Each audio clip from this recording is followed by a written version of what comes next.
Okay, so someone was asking me about the different dimensions. So what is the fourth dimension and what is the fifth dimension?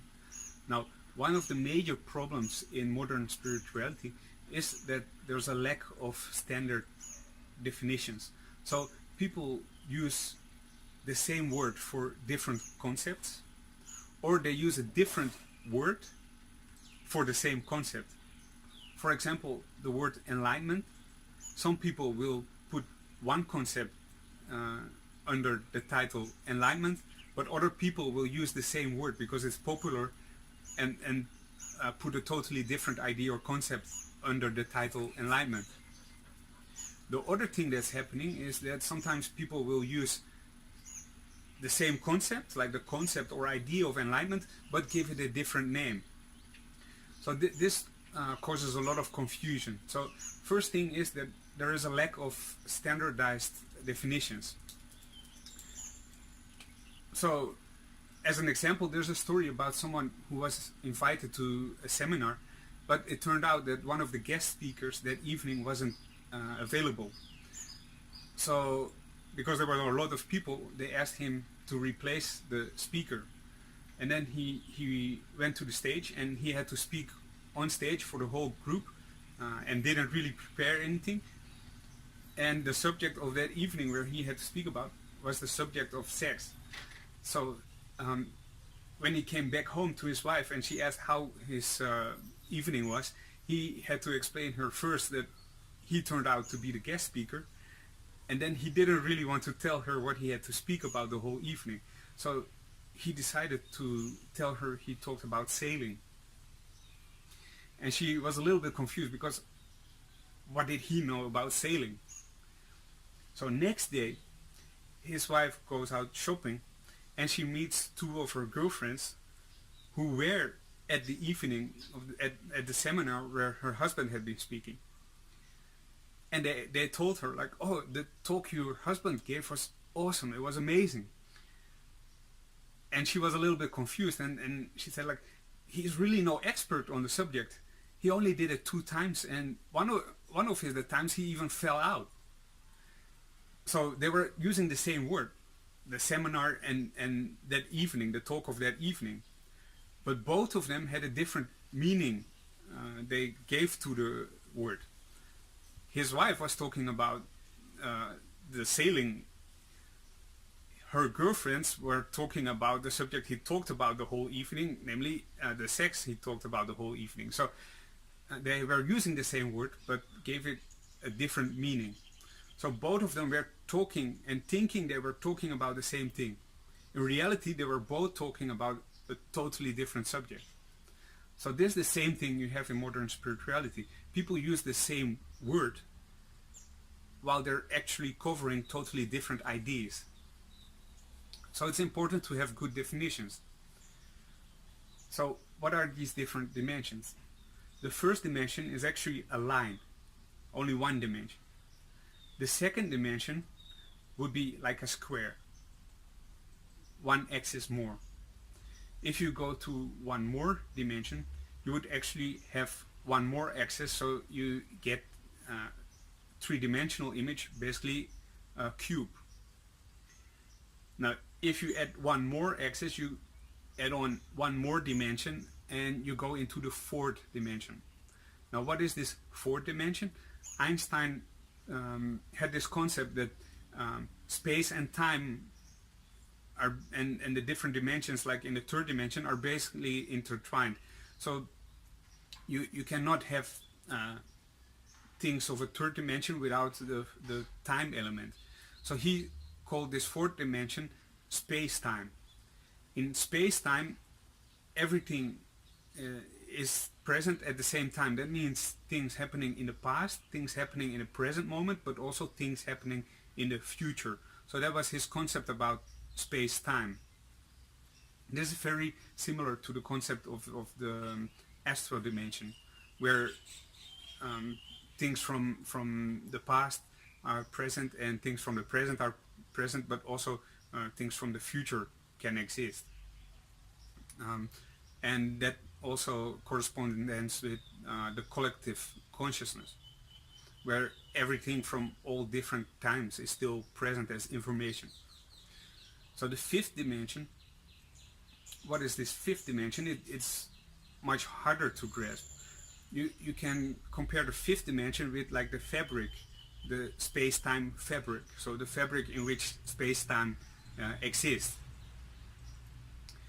Now, in the New Age movement, this fourth and this fifth dimension start to get like a different interpretation. They start to put different ideas under the same title.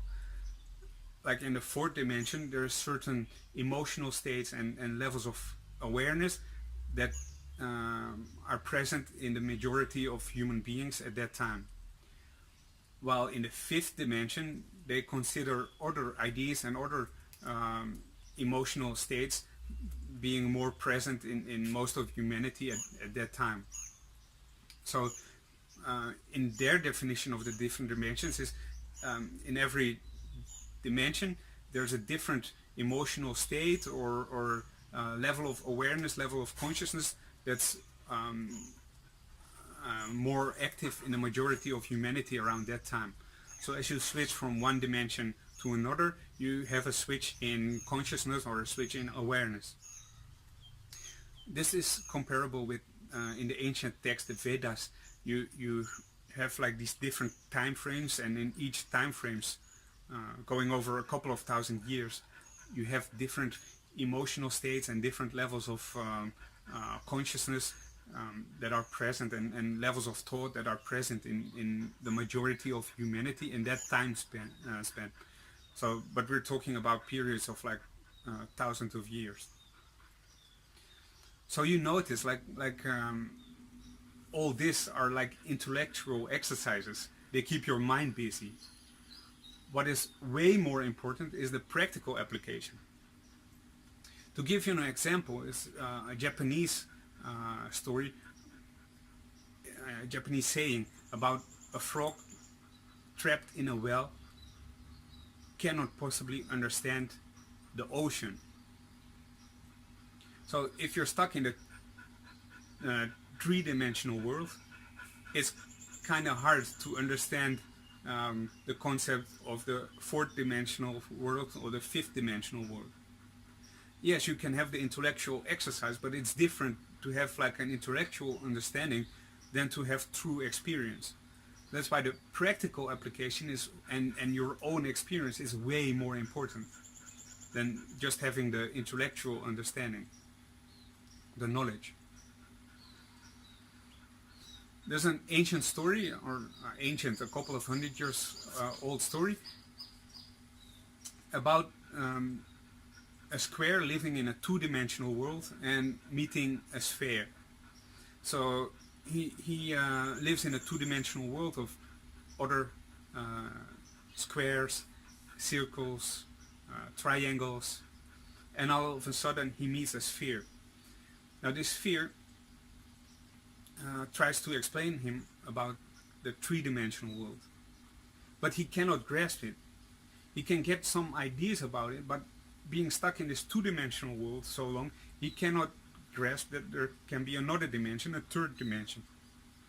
So eventually the sphere decides to bring the square into the three-dimensional world so he can understand.